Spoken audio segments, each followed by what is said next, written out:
que no hay sanción, ¿sí? Corrupción, impunidad, y las personas que ejercen estos tipos de violencia, ¿qué cosas podríamos pensar que abonan a ello? Desintegración familiar, violencia propia vivida, violencia vivida, pobreza, falta de estudio. Es decir, lo que es interesante para mí es que además de que estas violencias realmente nos generan mucha alarma y malestar y pueden durar o pasar días en lo que estamos digiriendo la noticia, también son múltiples las explicaciones que vienen a nuestra cabeza. Pero cuando empezamos a pensar en otras violencias, que por ejemplo escuchamos nadie va a morir por una mala palabra o una grosería, pero habría que pensar realmente el impacto que tiene el lenguaje y que no es la palabra por decir la palabra, sino es justamente el medio a partir del cual nosotras y nosotros logramos pues criminalizar, excluir, rechazar, discriminar a una persona, y que entonces algunas de las palabras que vienen aquí como enana, gorda, puto, etcétera, no son palabras inocentes, y está comprobado que de hecho una exclusión social, un proceso de exclusión social activa las mismas áreas del cerebro que un golpe físico, generando el mismo malestar. Estas violencias, como las que están abajo, situaciones en donde dentro del sistema familiar los niños y las niñas reciben continuamente golpes, las niñas son castigadas a través de violencias sexuales, tenemos en las escuelas una serie de interacciones que justamente son naturalizadas o pensadas como normales, pues porque son chavos, porque igual solo están jugando, etcétera. El asunto es que son violencias que se van naturalizando, son violencias que como las anteriores también pueden ocurrir en espacios públicos, pero, y ahí empiezo a pedirles, a demandarles este ojo crítico, también ocurren dentro del espacio privado. Y dejo ahorita entre comillas público y privado solo como mera cuestión pedagógica. Son violencias que generalmente quedan apalabradas como parte de una educación, de una forma de como formar o educar a los y a las niñas. Son violencias que pueden ser ejecutadas por extraños, pero que también pueden ser ejecutadas por conocidos y conocidas. Y lo más importante, que no siempre parecen violencia. Hoy por hoy, más hoy que nunca, escuchamos a muchas personas diciendo más vale una nalgada bien dada que 1000 lágrimas, no sé cómo va.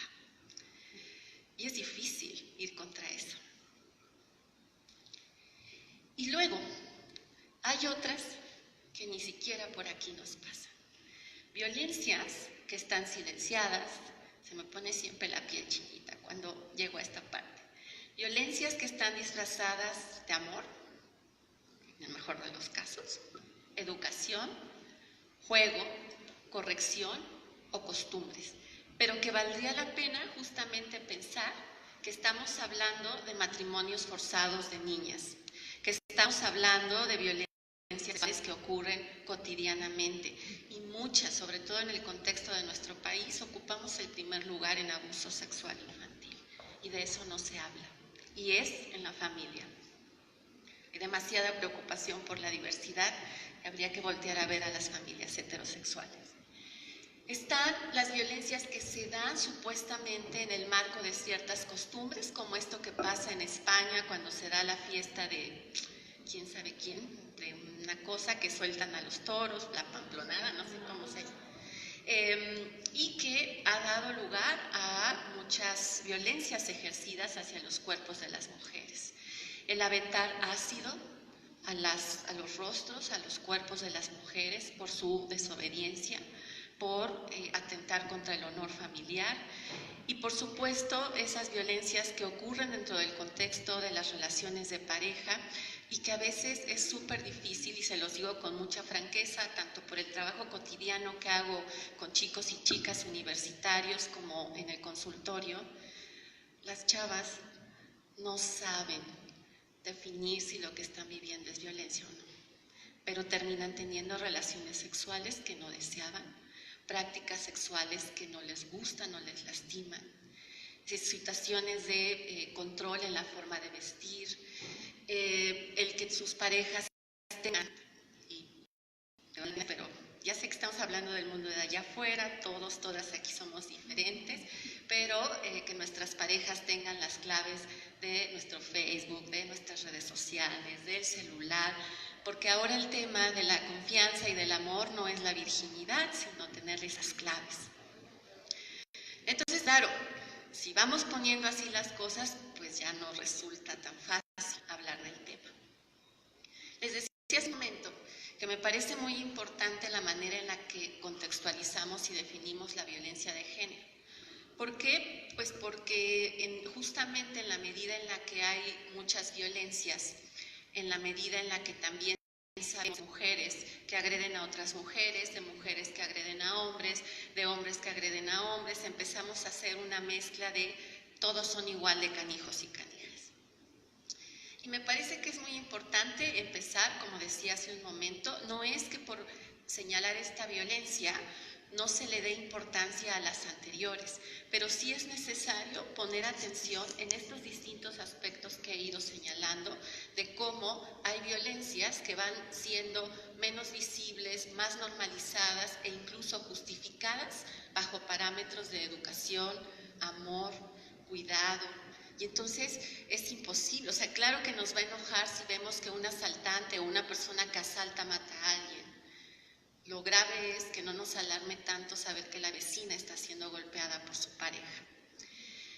La violencia de género es una violencia sistemática y sistémica que va a estar cobijada por estructuras patriarcales de dominación y de control. Y esto es muy importante en el sentido de que por lo menos, y estoy hablando no de los varones o de las mujeres que están aquí, sino en una cuestión estructural, se ha creado y gestado históricamente un poder simbólico y material, por supuesto, que se le ha dado al colectivo de varones sobre el colectivo de mujeres, asumiendo de múltiples formas, desde las más terribles diciendo las mujeres son más tontas que los hombres, hasta las más simpáticas y románticas de ningún hombre va a poder tener el amor maternal que tiene una madre, desde las dos, también para que pongan atención en el lado que no es tan oscuro, que sigue poniendo no solo una diferencia entre hombres y mujeres, sino que va estableciendo el caldo de cultivo para muchas desigualdades bajo la idea de que dada esa condición sexuada, las personas no tienen las mismas capacidades y, por defecto, los mismos derechos. Es muy importante, para empezar a problematizar esto, pensaron en la imagen, que era una mujer golpeada. Lo más probable es que hayan pensado que fue golpeada por su pareja, tal vez. Y lo más probable es que cuando hablamos de violencia pensemos en golpes. Eso tampoco ayuda a la causa, porque sí es una violencia que se da, pero no es la única. Y creo que algo que ha pasado para quienes investigamos el tema, por ejemplo en mi caso, que estoy dentro de la psicología, es que nos hemos preocupado muchísimo por estudiar la violencia que se da en las relaciones interpersonales, en específico las de pareja, tratando literal de buscar el perfil del agresor y el perfil de la persona agredida. Y eso no ayuda en nada. ¿Por qué? Porque queremos buscar al loco que golpea y a la loca que se deja. ¿Y qué creen? Que no hay locos que golpeen ni locas que se dejan. O sea, el asunto es que estamos hablando de una violencia en la cual nos socializamos y que, como decían hace un momento, incluso para ser un hombre de verdad, no basta tener un pene entre las piernas. Hay que demostrarlo. Y demostrarlo está altamente apalabrado con la idea de no dejarse de nadie. Entonces, es importante pensar que la violencia de la que estamos hablando no solo se da en las relaciones interpersonales, sino en las prácticas sociales y culturales. Ahorita voy a ir poniendo algunos ejemplos. Sin embargo, y más porque yo trabajo en el tema de diversidad, precisamente el Alto Comisionado, muchísimas gracias, de la ONU, acaba de señalar hace un año que es importante reconocer en el marco de la violencia basada en el género las violencias por prejuicio que se dan hacia las personas LGBTI. ¿Por qué? Porque son violencias que justamente buscan castigar cualquier transgresión o movimiento del sistema sexo-género.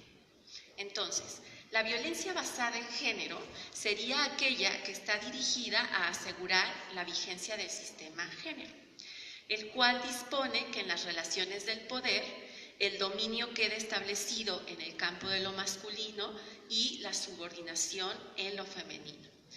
Y ya también tendríamos que empezar a separar la condición sexuada de la condición genérica, porque efectivamente, pero ahí es donde otra vez apelo a un sentido crítico.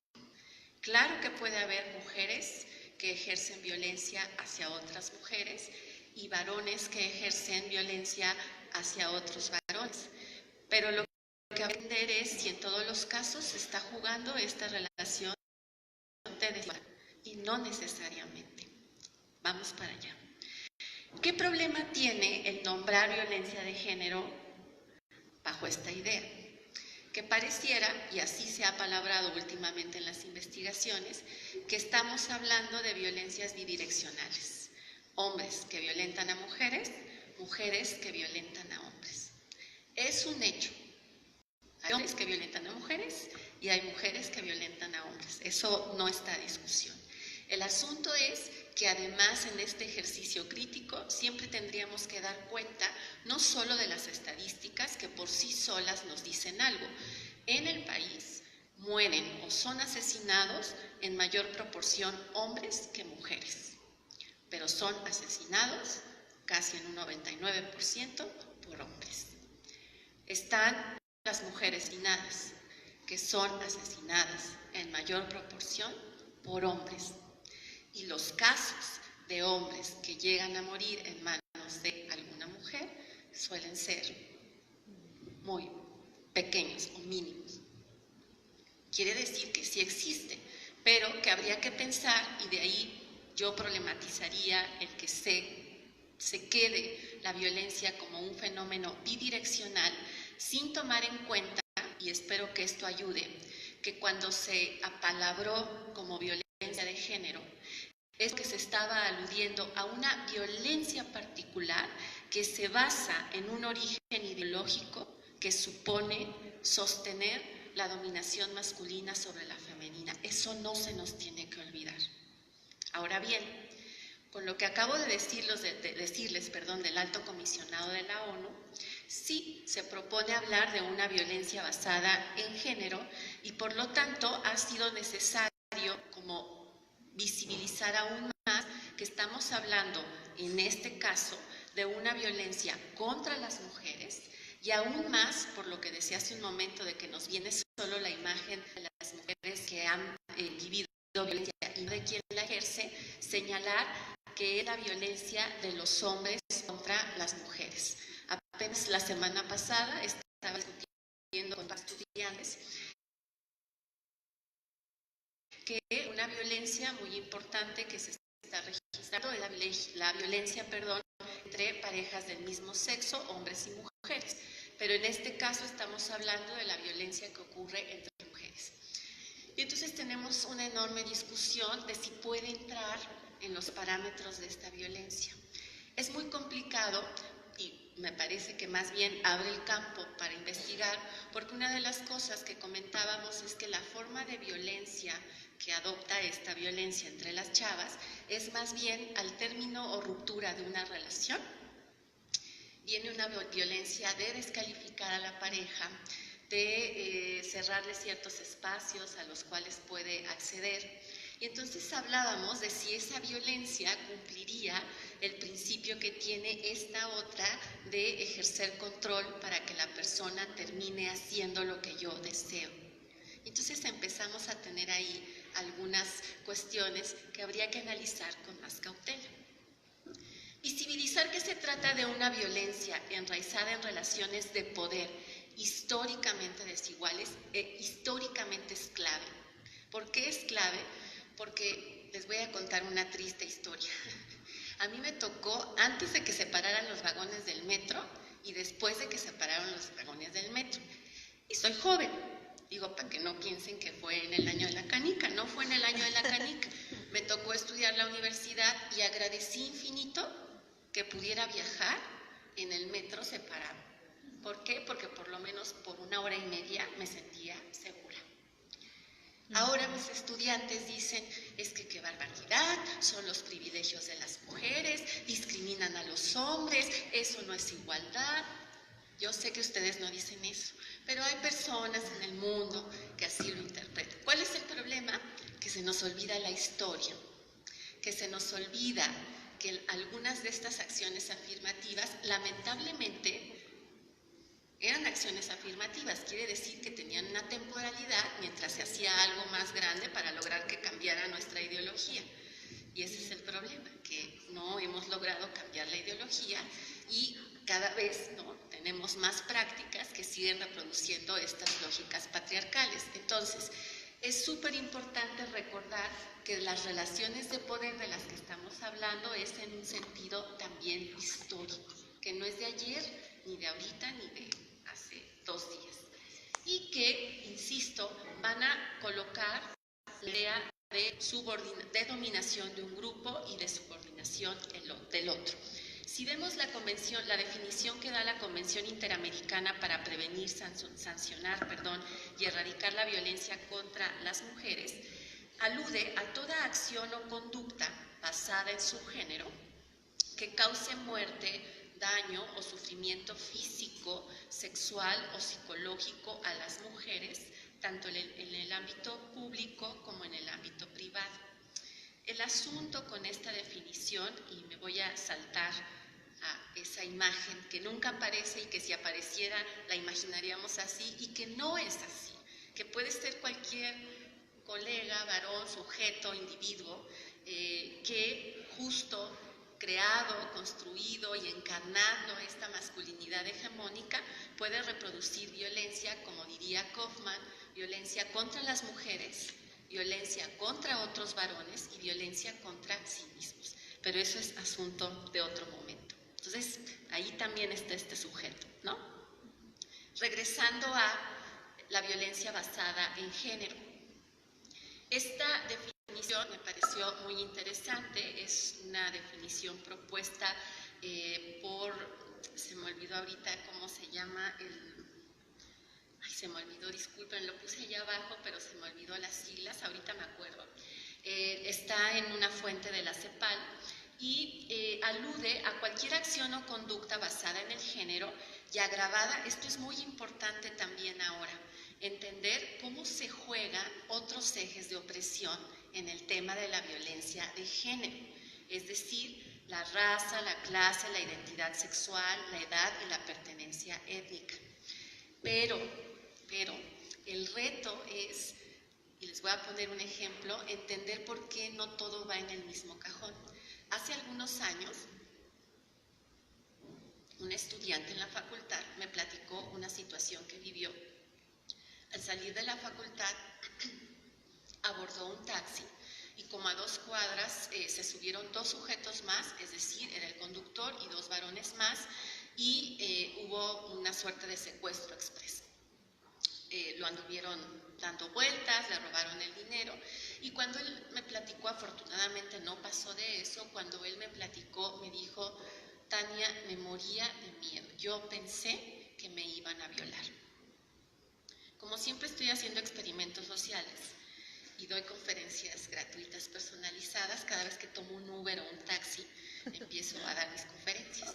Y entonces iba yo con un conductor de Uber y me dice: claro, déjenme agregar un dato, que no sería necesario que agregara, pero lo voy a agregar.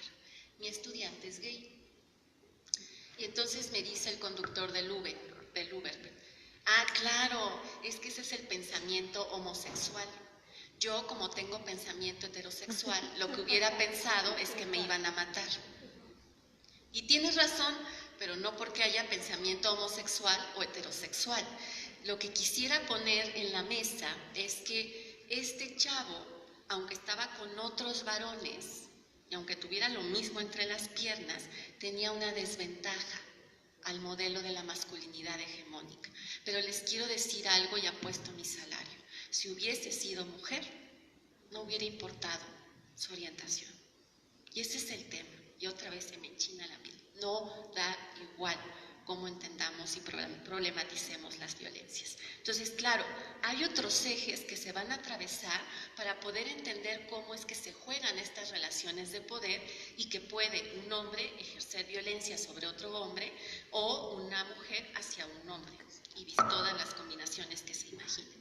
Siguiendo con la definición, dice que causa muerte, daño, sufrimiento, etc., e insiste en hablar de aquella violencia que ocurre en un contexto tanto de discriminación sistemática contra las mujeres como contra aquellas personas, es decir, aquí se integran aquellos sujetos que atentan contra el sistema rígido cuadradito de género. No es gratuito que se hable de transfeminicidios, porque en la siguiente estadística, donde ocupamos un lugar importante en crímenes de odio, las mujeres trans y no los hombres trans son quienes resultan asesinadas.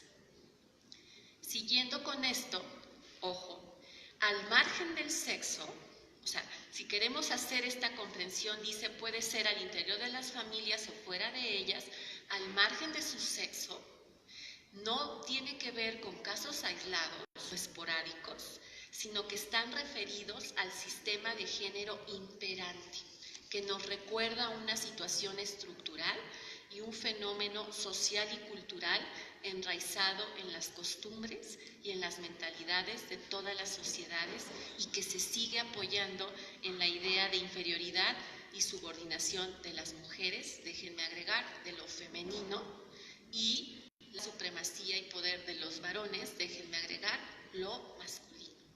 Y entonces esto se va haciendo mucho más complejo. ¿Sí vamos claros y claras hasta aquí? Ok.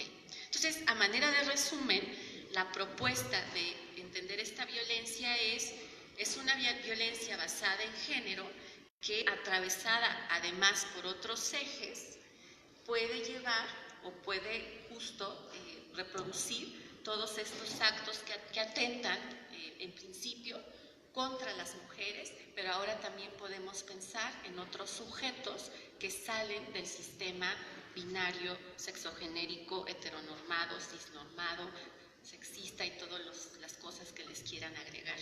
Y si algo no es claro, anótenlo y ahorita lo explicamos. Entonces, ¿qué aspectos serían indispensables para comprender la particularidad de esta violencia de género? Si bien las violaciones de los derechos humanos afectan tanto a hombres como a mujeres, aquí tendríamos que hablar también del impacto que tiene a corto, mediano y largo plazo. Las formas en las que se da esa violencia, las razones por las que se ejerce esa violencia y en particular estos 3 puntos que están abajo, que está directamente vinculada a la desigualdad de distribución del poder y de las relaciones asimétricas entre varones, mujeres, masculino, femenino, que perpetúan esta desvalorización.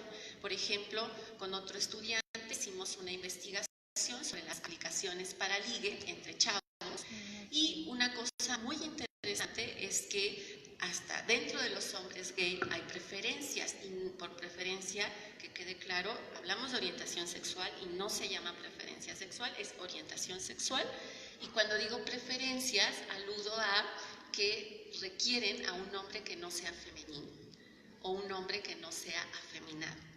¿Entienden cómo está en juego el sistema sexogénero, ¿no? Entonces, se perpetúa la desvalorización de lo femenino y el factor de riesgo o de vulnerabilidad es el hecho de ser mujer. Pero, ¿cuál es mi problema con esto? Que si ahorita enumeráramos qué violencia sabemos, pensamos y consideramos bajo esta lógica, lo más probable es, piensen en este mismo triángulo o pirámide como si fuera un iceberg, y la cosa es que solo estamos viendo la punta del iceberg. Y la punta del iceberg es los feminicidios, la punta del iceberg es la violencia directa, la violencia que se ve en golpes, la violencia económica, la violencia física, la violencia que se da en el contexto de las relaciones de pareja, pero obviamos, y es la otra gran parte del iceberg, obviamos que hay otra serie de violencias, por una parte, arraigadas profundamente en las normas implícitas y explícitas que existen en nuestra cultura respecto a quién somos, quiénes debemos ser, cómo debemos comportarnos, qué está bien y qué está mal, y a una violencia ligada a todo el sistema de organización que sigue insistiendo que los espacios no pueden ser habitados de la misma forma por hombres y por mujeres. Y ser el sereno. Podemos ir a un antro, a un bar, salir de noche, pasar la fiesta, pero hay horas y se nos castiga en muchas formas, incluso mediáticamente, con este asunto de viajó sola, salió sola, iba sola. ¿Me explico? Entonces, no podemos desconocer que existen otras violencias que no hemos visibilizado y que están en este carácter de las dimensiones culturales y estructurales que también abonan a la violencia directa. Déjenme ir explicando esto, pues no sé si con más calma, más bien con más rapidez, pero tratando de dejar claro a qué me refiero. La violencia estructural, de manera muy general, aludiría a aquellas situaciones en las que se va a producir un daño o se va a generar un obstáculo para que las personas puedan satisfacer sus necesidades humanas básicas: supervivencia, bienestar, identidad o libertad, como resultado de los procesos de estratificación social. Es decir, no tiene que